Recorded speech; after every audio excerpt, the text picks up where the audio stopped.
Queridas hermanas y hermanos, la primera lectura de hoy nos recuerda nuestra vocación de cristianos y nos invita a responder a Dios personalmente, porque Él, al igual que hizo con Samuel, nos llama por nuestro propio nombre.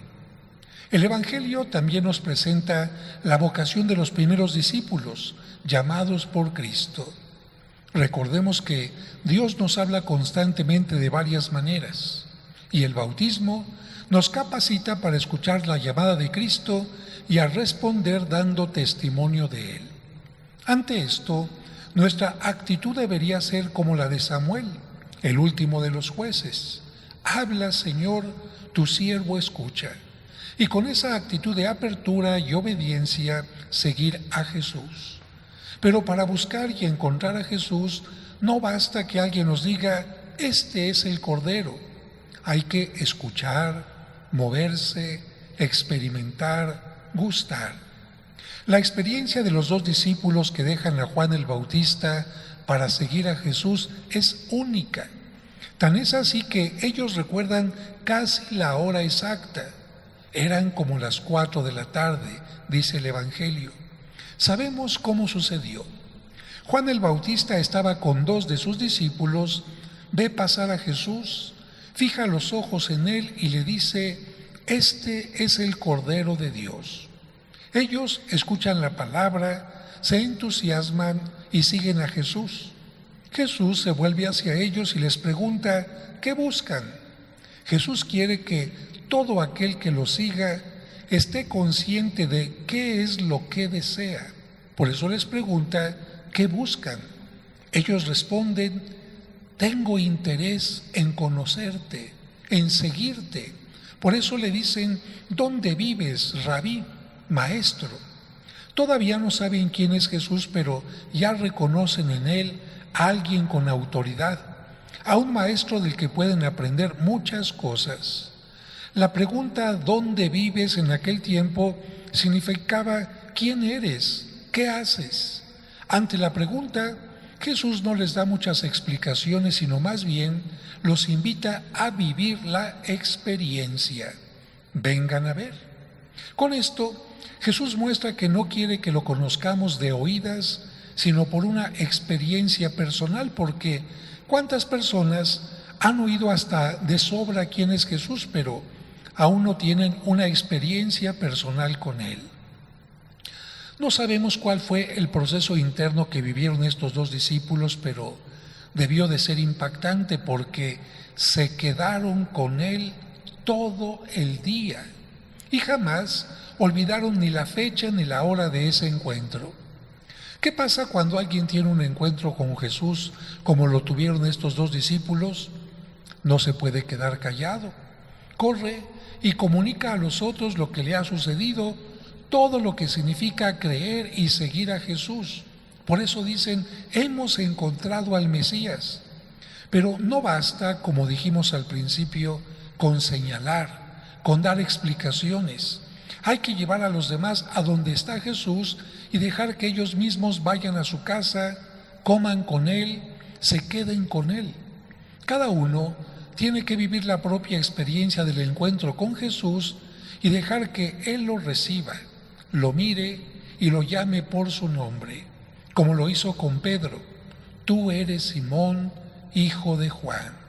Dios nos conoce y nos llama a cada uno de nosotros por nuestro nombre, como lo hizo en la primera lectura también con Samuel, como lo hace en nuestro bautismo, cuando se nos dice nuestro nombre.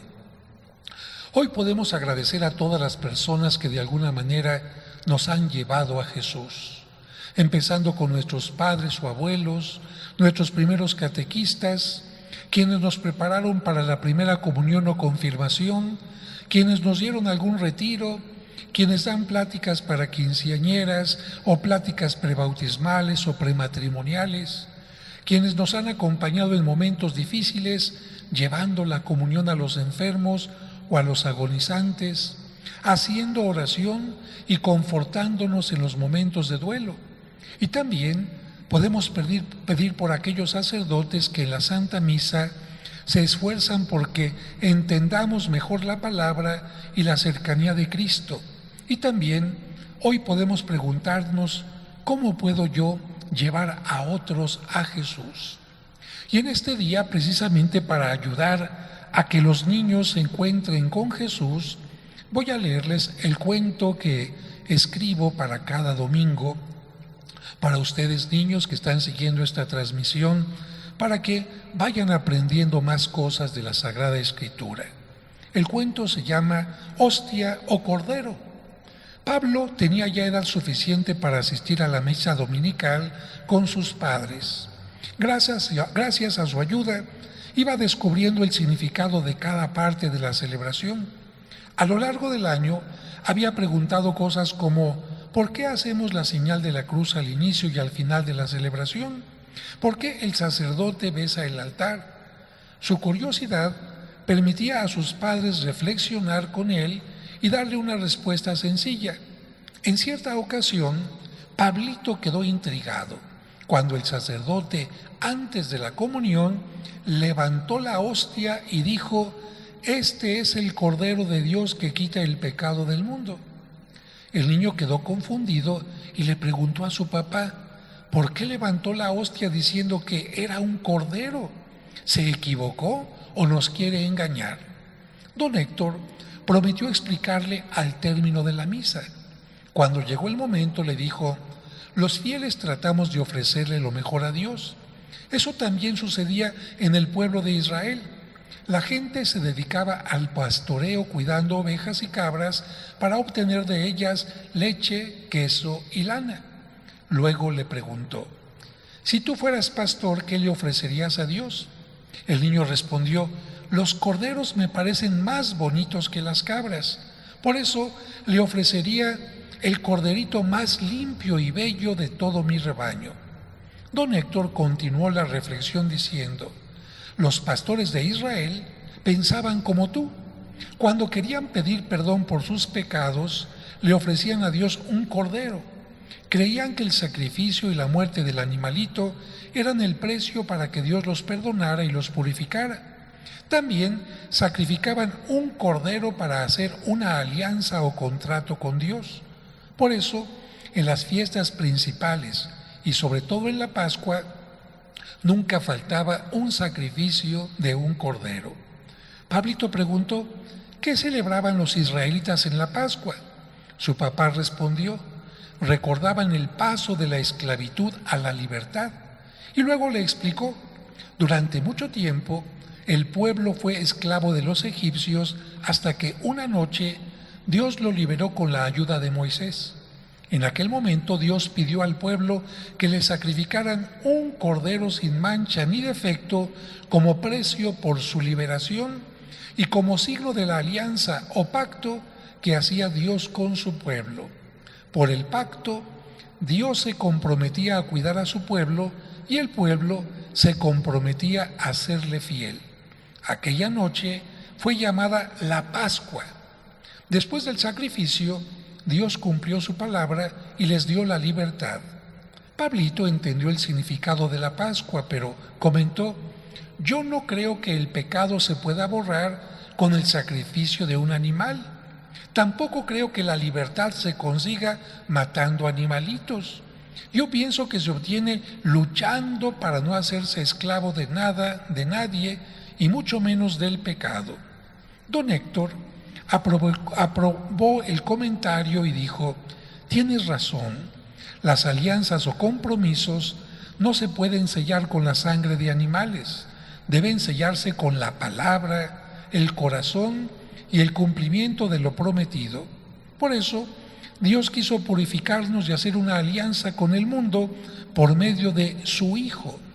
A través de Jesucristo, que murió por nuestros pecados, Dios nos manifiesta su amor y nos invita a sellar una alianza que nos compromete a cumplir sus mandamientos. Por eso, Cristo tomó el lugar de los antiguos corderos para convertirse en el verdadero Cordero de Dios.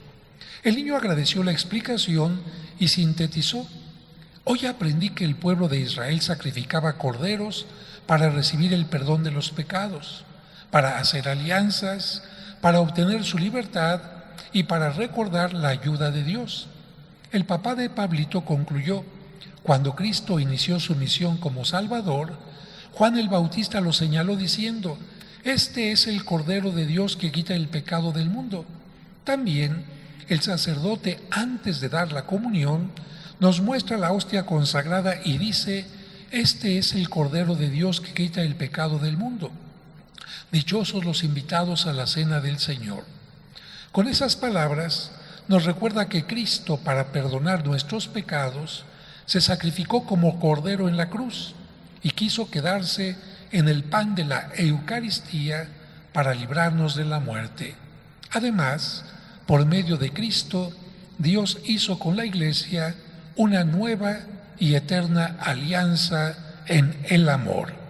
Así que, pequeñitos, espero que con este cuento les haya quedado claro por qué Juan el Bautista en el Evangelio de hoy señala a Cristo y dice: este es el Cordero de Dios, porque Cristo viene al mundo a entregar su vida por nosotros y a morir como un cordero, como una víctima pura, inmaculada en la cruz. Y qué hermoso es que desde el principio el Evangelio nos diga lo que va a pasar casi al final, cuando Cristo muere por nosotros.